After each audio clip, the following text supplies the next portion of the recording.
जाए, क्या narrative set हो चुका है?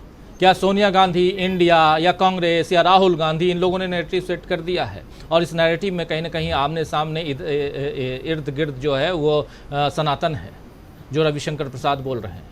ये माना जाए, या ये माना जाए कि जिस चुनावी नैरेटिव को सेट करने की कोशिश में, जुगत में अभी तक लगी हुई थी बीजेपी, उसके हाथ एक मुद्दा आ गया है सनातन नाम का, उस मुद्दे को भुनाने की कोशिश हो रही है, जैसा प्रधानमंत्री नरेंद्र मोदी के जरिए बात जो है वो बाहर तक आई, और ये कि सनातन के मुद्दे को भुनाओ। जैसा अभी हमने देखा शेखावत साहब जो केंद्रीय मंत्री जो अपनी बात कह रहे थे, बिल्कुल तालिबानी अंदाज में, जुबान खींच देंगे, आंखें नोच लेंगे, आंखें निकाल लेंगे, ऐसी बात अगर कह रहे हैं और देश का केंद्रीय मंत्री कह रहा है, तो किस दिशा में जा रहे हैं हम?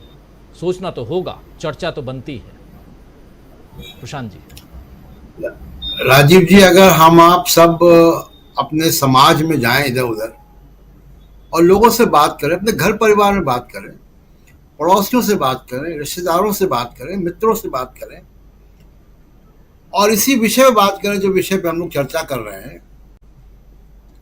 तो आपको मालूम होगा कि ये जो सनातन धर्म का मुद्दा है, ये सिर्फ सोशल मीडिया और मीडिया में है, जमीन पे नहीं है। ये जमीन में मुद्दे दूसरे हैं।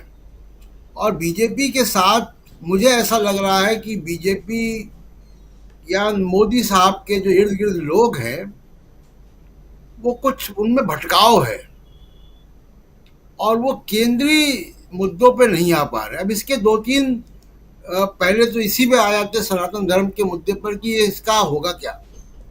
जी, ठीक है कि वो उदयनिधि स्टालिन के बयान को आपने उछाल दिया। देखिए, पहली बात को ये जो प्रेम कुमार जी कह रहे हैं, मैं उसी को थोड़ा सा और एक्सप्लोर करूं कि ये मुद्दा जितना उठाएंगे, ये बेसिकली कोडेड लैंग्वेज है और इसका मुसलमानों से कोई मतलब नहीं है। ये कोडेड लैंग्वेज क्या है? ये सवर्ण वर्चस्ववाद की वापसी है और इसमें प्रधानमंत्री मोदी का स्टैंप है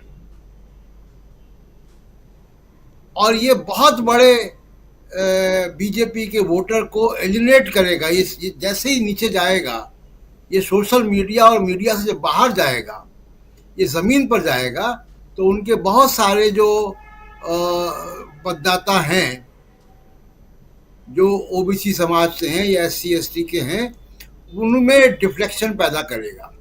जी। एक तो नुकसान ये करेगा ये, और दूसरा नुकसान ये करेगा कि दक्षिण भारत में एकमात्र दरवाजा अभी तक आपके पास कर्नाटक का था, वो दरवाजा ही बंद हो गया। दक्षिण भारत में इस तरीके का कुछ नहीं होगा, बल्कि उसका उल्टा असर होगा।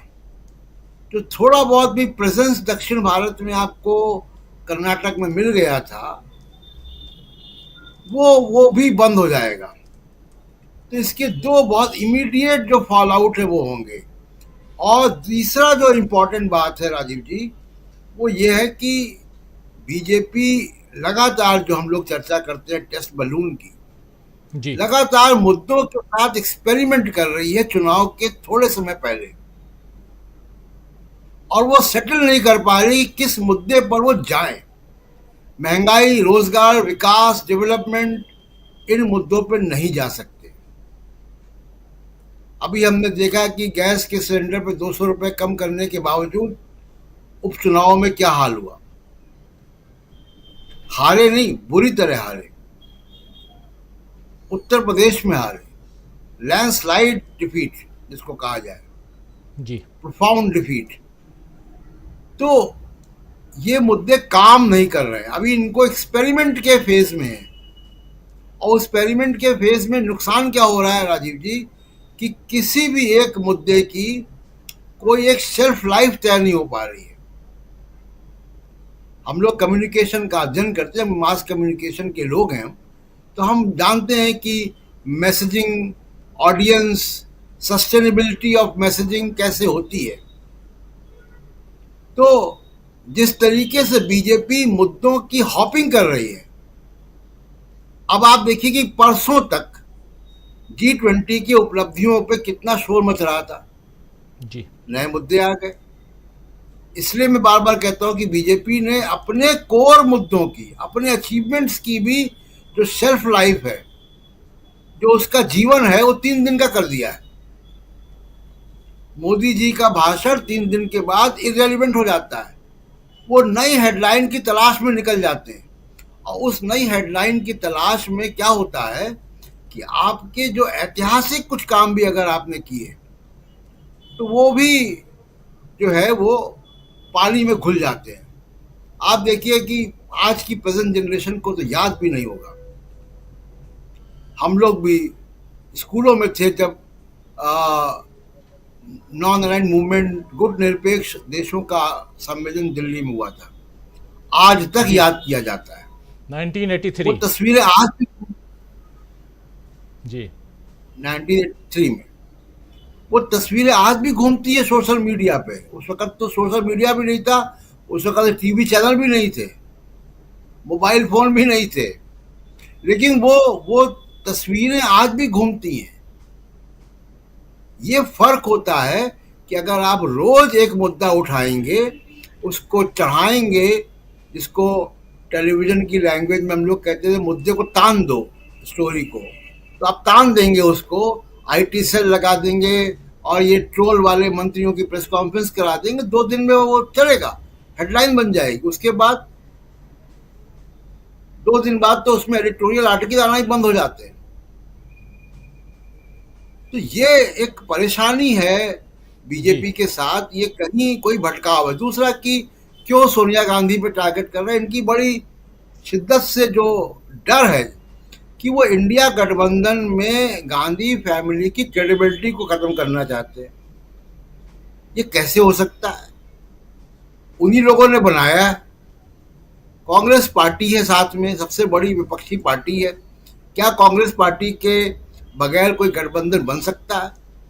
और हम लोग उसकी गठबंधनों की बैठक में लगातार गए, जो बयान है वो देख रहे हैं, उसमें इतनी गंभीरता है, इतनी सीरियसनेस है कि तमाम कोशिशें करने के बाद भी टूट नहीं रहा है, और तमाम तरीके के ऊल जलूल नए नए प्रोजेक्ट में ये फंस गए हैं। जैसे मध्य प्रदेश में आरएसएस एक बी टीम लॉन्च कर रही है, जी तो ये घबराहट है ना। अब इस पे अगर कोई ग्राउंड पे सर्वे कराया जाए कि सनातन धर्म पे कितना रेजोनेट कर रहा है ग्राउंड पे, मुद्दे रोजगार है, महंगाई है राजीव जी, मुद्दे तमाम सारे हैं। और इस तरीके की चालबाजियों बिल्कुल से चुनाव में नहीं जा, एक बार ये गलती कर चुके इंडिया शाइनिंग को लेकर, मुझे लग रहा है कि दूसरी गलती ये कर रहे हैं, के साथ एक्सपेरिमेंट कर रहे हैं।